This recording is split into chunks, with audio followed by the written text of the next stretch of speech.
आता बघूयात मुंबई आणि पुण्यातल्या टॉप 9 घडामोडी।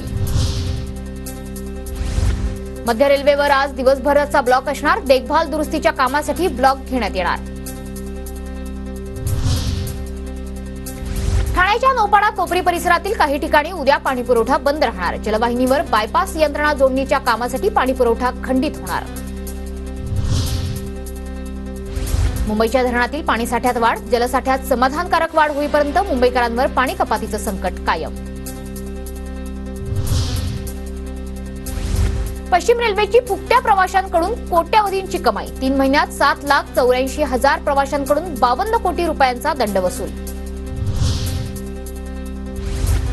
पुण्यात स्वारगेट, कात्रज आणि पेठ परिसरात पावसाची हजेरी। ठिकठिकाणी रिमझिम पावसाला सुरुवात।